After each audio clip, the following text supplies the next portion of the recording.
We just took you through all the major developments from the war. Statements have been made by global leaders. The world has taken sides in this war. Narratives have flooded mainstream and social media. Fingers have been pointed at parties involved in triggering an escalation. But so far, a key question on accountability of innocent lives still remains unanswered. And so does yet another horrific case of war crimes. Take a look at these images from Israel. A frontal coordinated assault by Hamas that sent shockwaves through not just Israel, but across the world. Militants entered homes and killed Israeli civilians, took women and children hostage. Many were killed during a music festival, completely unaware that Palestinian gunmen are about to unleash a carnage on them.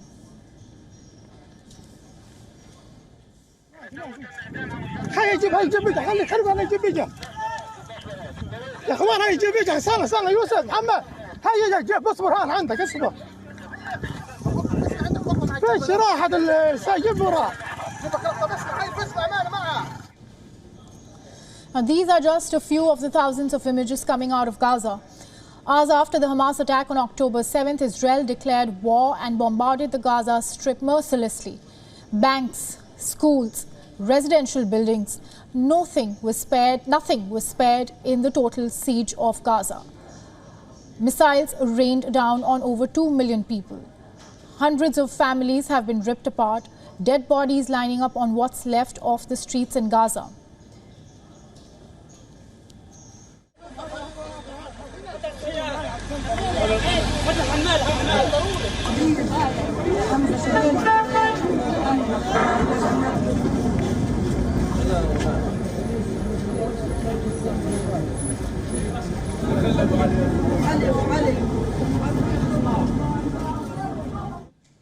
And as we speak, the horrors have not ended. Innocent civilians continue to die. The death toll is rising by the hour. Borders have been cut off for Gaza. The people have nowhere to run to. And nobody is holding Israel's government accountable for openly committing war crimes. Nor are West Asian nations pressuring the Hamas to set hostages free. Reports said that Qatar will be negotiating the hostage situation, but authorities have said that it is too soon right now. Too soon for what? And if not now, then when? Take a look at what the Geneva Convention says on the protection of civilian persons in time of war. Here I'm quoting Article 15 from the provisions, and it says, any party to the conflict in the regions where fighting is taking place neutralized zones intended to shelter from the effects of the war the following persons without distinction. First, wounded and sick combatants or non-combatants. And second, civilian persons who take no part in hostilities and who, while they reside in the zones, perform no work of a military character. Clearly, rules of basic humanity and international code on war crimes have been flouted and done so very openly.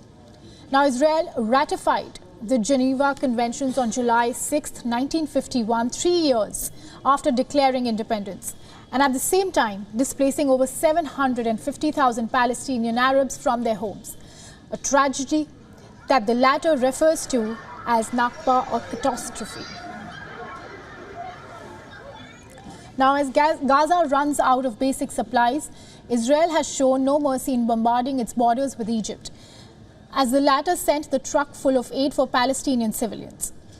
2 Israeli forces want Gazans to die of deprivation. The whole world is watching this carnage unfold, but where are the questions or concerns around humanitarian law? Is the US support to Israel giving the latter a free hand to do as it pleases, even when 2.3 million Palestinians in Gaza have been openly made a direct target?